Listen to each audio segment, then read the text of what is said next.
How'd you figure it out? Where did this drive come from? Well, you know, first there's a misconception here. It's been 10 years of, 17 hours a day, 7 days a week. No shortcuts. So career-wise, I've probably done more work than most people that are 50, 60 years old. So there is no shortcut. Now, I'm lucky that I had the right mentorship, people to teach me things that, that you can't just find in business school. But growing up, you had anything but mentorship. No. Take me to life as a kid. Your story is a rough one. Yeah, I was raised by a single mother.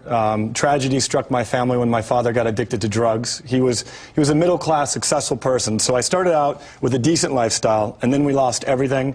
Went to, in and out of the streets, in and out of foster care facilities. My mother struggled on minimum wage to raise me. And so I kind of had a bone to pick with society. I was really angry with everything that had happened to me and my mom, to losing everything, homes being foreclosed on. I lost everything and then found myself in a position where I had nothing to lose. What does it feel like as a 9-year-old, 11-year-old kid? They're foreclosing your home. You see your mom working minimum wage. You're being put in for what? Any particular moment you remember where you go, this is I am never going to feel this again? There's one. My mom and I had fled from my dad because he was in bad shape and we were court ordered to flee. Otherwise, I'd be taken to foster care forever. And we moved all of our stuff into this new home, and I was so excited. It was a one-bedroom home in a bad neighborhood, and we offloaded all of our goods. And then we went back for a second trip to get the rest of our stuff. And the people in the neighborhood saw us moving in, and they robbed us of everything. And when I walked into the home and saw that my prized possessions, everything that I had as a kid that I loved and adored, was taken from me, clothing, everything. I mean, I had nothing. And we called the police, and the police showed up, and they said, Ryan, you don't want to report this crime, because those people in the park will know you reported it, and they'll come back for vengeance. That was when I knew I was in a whole new world. How old were you at this point? I was about 13. I was about 13. When I saw the look on the police officer's face and he said, I really feel bad for this kid, that was when when I understood that it was different, that what I had was a lot worse than what a lot of other people had.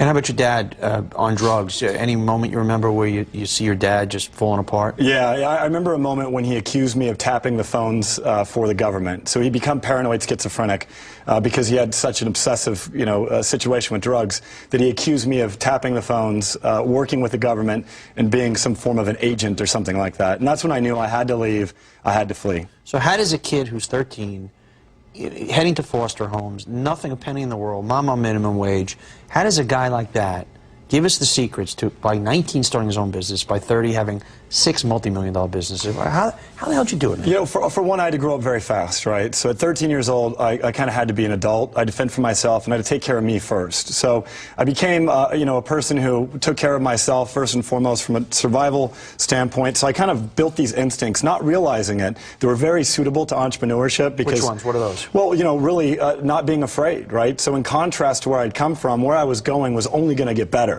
So I was never going to go back to the bad neighborhood. I was never going to go back to a one-bedroom shack in the middle of a, gang-ridden territory. I'd never go back there. So starting a business was real easy. It was risky, though. I left a job, a career, where I was making close to $100,000 a year. I was 19 years old, and I said, I'm going to risk everything. How will you, take me to that math. Once again, you're a kid in the ghetto. You're a kid with nothing. You're foster homes. How do you make $100,000 a year at 19 years old? It's an interesting story. I was in youth camp, and I found in preparation for coming on the show here, I found a letter that I wrote to my mom in camp saying, I'm going to do better. I'm going to get my life. I'm going to make you proud one day. And today, I started playing with computers, and I really think I want to do something in the industry or in the field of computers. It wasn't that quite articulate, but I have that letter, that moment. I didn't realize it at the time. I didn't even realize it. I was about 14 years old. I was in camp for over a month, and I remember I really was fascinated by computers. And at the time, if you recall, in the .com 1.0 era, anyone who had skills with regard to computers, there were talent that was a high in demand, and we were making absurd amounts of money. So I would get, I'd sign on to a company, get a $15,000 signing bonus, and 3 months later, I'd get a 30% raise and sign on to another. And what happened at 19? So at 19 years old, I got struck with the idea to be an entrepreneur. I was afraid, though. I'd had a lot of things going, right for me, making good income. I'd bought a car, so I'd taken some risk, got some debt. And I decided I wanted to be an entrepreneur, and I went to my mentor, my stepdad, and I said, I'm thinking about being an entrepreneur. And he said, do it. You have nothing to lose. So what? If you fail and if you lose everything, who cares? You're still going to be the same person. What people don't understand in our society is, even if you're down to the lowest financial lows, you're going to wake up alive the next day. You're not going to have everything, your life, your body, your health cannot be taken from you if you've taken, if you've taken control and taken care of it. And once again, and your stepdad was right. So what? Yeah. But what? You lose. You still got, and then you put one foot in front of the next day. But now also. everybody else in the world lined up to tell me don't do it, right? Because everybody, you know, it's the old "they said," right? They said that entrepreneurship doesn't work, or they said the industry you're getting into is difficult. So don't listen to these people that are telling you advice unless they're qualified to give it. People who have done it, who have lived it, and then listen keenly. What's your formula? What's the Ryan formula for? You want the big bucks? Obviously, you're going to have to work your hard, kill yourself. But here are the speed tips. Self-assessment.